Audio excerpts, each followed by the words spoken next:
இவரு வருமான வரித்துறையில வருமானத்தை ஏய்த்ததாக இவருக்கு வருமான வரித்துறை ரெய்டு வரவே இல்லை. இவனுக்கு தமிழை எவனையும் கொண்டாட மாட்டான்.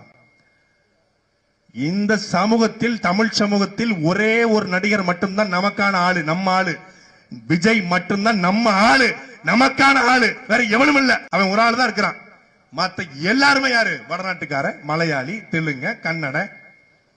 அதனாலதான் விஜய்க்கு ரைடு. ஏன் விஜய்க்கு ரைடு? ஸ்டெர்லைட் ஆலையில் 13 பேர் சுட்டுக் கொன்ற பொழுது இரவோடு இரவாக போய் ஸ்லோனின் வீட்டிலே போய் 10 லட்சம் ரூபாய் பணத்தை கொடுத்து அனுதாபம் சொல்லிவிட்டு வருகிறார் விஜய்.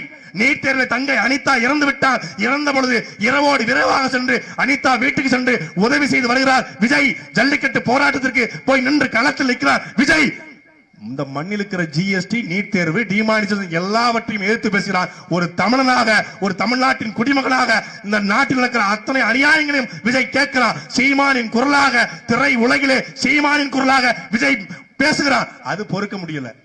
உடனே ரெய்டு. அவர் வீட்டுக்கு ரெய்டு போயிருக்காங்க. அம்மன் ஜல்லி கிடைக்கல, ஒத்த பைசா கிடைக்கல. வீட்டுக்கு போய் வெள்ளை அடிச்சு டாய்லெட்லாம் சுத்தப்படுத்தி வந்திருக்கு சிபிஐ அதிகாரி பூரா. ஒத்த ரூபா காசு ரஜினிகாந்த் கொடுத்தான் என்று எவனாவது ஒரு ஆம்பளை, ரஜினிகாந்த் ரசிகர் மன்றத்துல ஒரு ஆம்பளை நிரூபிச்சு காட்டு, உனக்கு 1 கோடி ரூபாய் நான் தர்றேன், 1 கோடி தர்றேன்.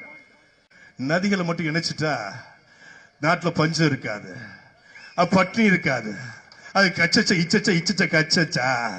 காவிரியில இருந்து தண்ணியே வாங்கி தர முடியல, நதிகளை எப்படா இணைப்ப பரதேசி பையன் மகனே என்று நாங்கள் கேட்டால் கோவப்படுறாங்க.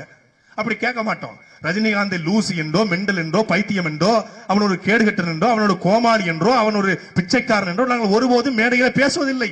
கண்ணியமான வார்த்தைகளை நாங்கள் பதிவு செய்ய ஒழிய அது தவறான வார்த்தைகளை ஒருபோதும் நாங்கள் பேசுறது